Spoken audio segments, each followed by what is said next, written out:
Yes, alright. Abooluganda mukama waffe Yesu Kristo yeebazibwe era aweebwe nnyo ekitiibwa. Ndi musanyufu nnyo okubeera nga ndi nammwe olunaku olwaleero. Mbaaniriza ku YouTube channel yaffe Becky Muwanguzi. Mbabuuzaako era mbalamusizaako mu linnya erya Yesu Kristo mukama waffe abeera omulamu ebbanga lyonna. So tugenda kusooka tusabeko kubanga kyawandiikibwa nti abo bokka abakulembera omwoyo wa Katonda be baana ba Katonda. Ayi kitaffe omuyinza w'ebintu byonna, tukwebaza okubanga nate olunaku olwaleero tuli mu maaso go okuweereza ekigambo kyo, okweyongera okutegeera n'okumanya nga tetunaba kweyongerayo. Ayi kitange, nsabye omwoyo omutukuvu ajja tukulembere mu bye tugenda okuwuliriza olunaku olwaleero, mu bye tugenda okubeera nga tulaba olunaku olwaleero n'eyo gye bujja.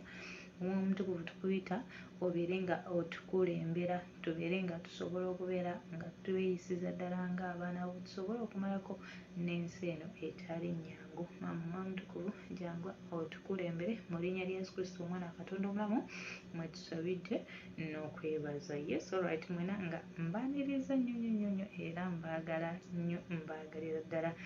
Mbatumiddeko abali mu ggwanga erya Dubai, abali mu ggwanga Uganda, abali e UK, abali Canada, abali America, abali Qatar. Buli muntu wonna w'oli nga oli mu kulabira ddala vidiyo eno, ngamba nti nga tonaba kukola kintu kyonna, sooka osubscribinge, olikinge, ate omale osharinge, ate era teweerabira okukomentinga. Bwe lw'olikinga obeera otongereza ddala mu maaso, obeera osindikira ddala omulimu gwa Katonda mu maaso, ate era buli lw'osharinga obeera osindikira ddala omulimu gwa Katonda mu maaso. Buli kwegamba buli lw'olikinga, buli lw'okomentinga, buli lw'osharinga, buli lw'osubscribinga, obeera osindikira ddala omulimu gwa Katonda mu maaso. Nkusabye ogenda kulaba akagambo ako akaliko nga kagamba nti subscribe, osubscribinge, ogenda kubeera nga ate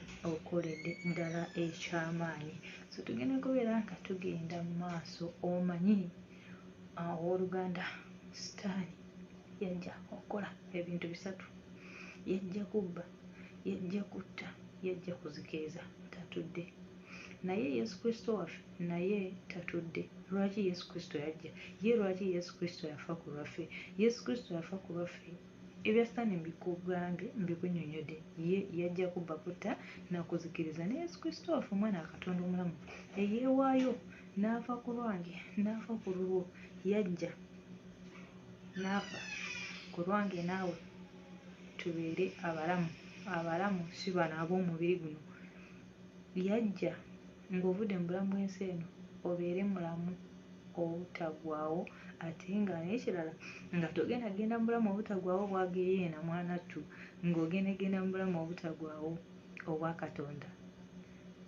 Kwegamba nga obeera eri ng'otendereza, ng'ojaganya, kulya, kwebaka, kuwummula, teri kirala kyonna, era kyekyamuleetera tusikire obwakabaka bwa Katonda, tubeere naye emirembe n'emirembe. So muze n'ennaku ez'oluvannyuma nga bwe nkugambye nti sitaani tatudde, ne Yesu Kristo tatudde, kubanga waali okununula abantu be, waali okunoonya endiga ezo ezaabula, waali okubeera nga atuzzayo mu kkubo erya Katonda ettuufu ly'atwagalamu. Muze n'ennaku ez'oluvannyuma, kubanga Yesu Kristo ku luno agenda kujja nga mulamuzi, ku luli yajja nga mununuzi.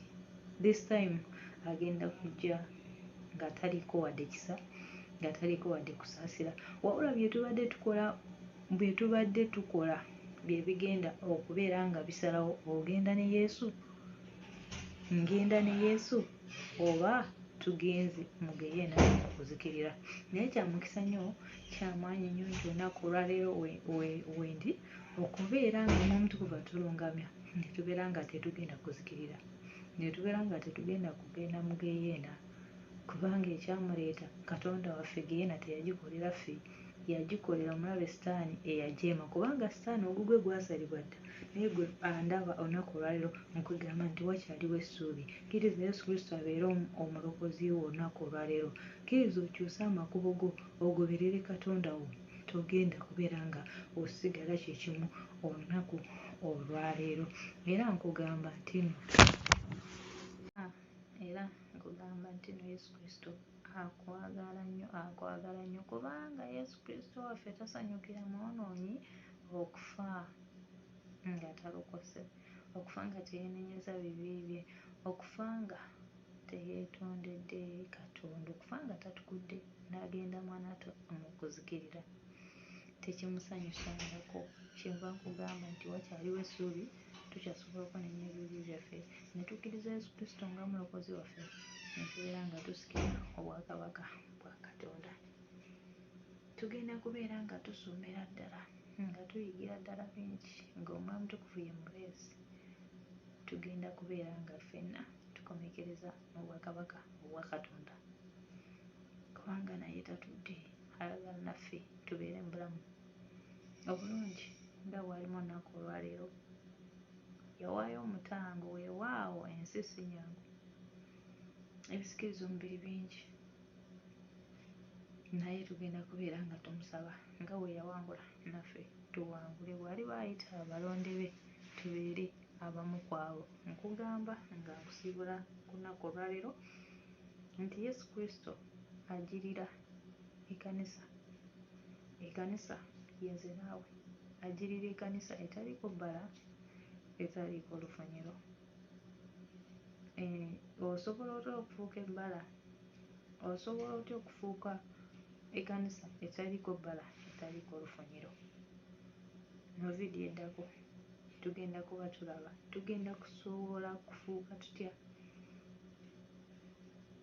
eyo ekanisa etaliiko bbala, etaliiko olufunyilo. Tugenda kuba tulabira ddala ku zino ennaku ez'oluvannyuma tutambudde tutya ne Yesu Kristo waffe okubeera nga tugendagenda mu ggulu, kubanga guyo omuliro sandyagadde wabeeko agezesa, sandyagadde wabeeko agamba nti teguliiyo, geyeena ya ddala gy'eri. Naye jjukira nti Yesu oba Katonda waffe teyagikolera ffe, yagikolera mulabe Sitaani ng'ajeemye ogugwe ne gusalibwa. Naye gwe wakyaliwo essuubi, nze naawe tukyalina essuubi, ogwaffe tegunnasalibwa. Olunaku olwali tusobola okulongoosa amakubo gaffe nga tumugambye nti Yesu jjangu otukebere, kubanga gwe bw'ogamba nti weekebere ng'omwana w'omuntu, mwana wattu, wandyerabanga omutuufu naye nga Katonda talina kyakubanja. Omwoyo Mutukuvu alumiriza ekibi wali, bw'oba osaba mukoowoola akulumiriza ekibi okiveemu olokoke. Bw'oba osaba mugambe akulage w'otatukudde, akulage w'otateredde mwana wa maama, tusobole okubeera nga ffenna tusikira obwakabaka bwa Katonda. Nkugamba nti ffenna mu nsi muno teriiyo ali perfect, teriiyo atuukiridde. Ffenna tunaazibwa ne tutukuzibwa n'omusaayi ogwa Yesu. Tugenda kubeera nga tulaba mu part 2, tugenda kuba tulaba tugenda kutukola tutya, tugenda kubeera nga tukola biki ebigenda okututuusa mu bwakabaka bwa Katonda. Tutuuseyo tutya mu nnaku zino ez'oluvannyuma? Ebizibu bingi ebisobola okujja ku mulamwa, naye bw'omanya nti Omwoyo Omutukuvu waali okuwa emirembe, okuyisamu ekyo ekizibu ky'obeera oyitamu, mwana wa Katonda kakasa ojja kuwangula era tuli bawanguzi. Mission kugenda mu ggulu.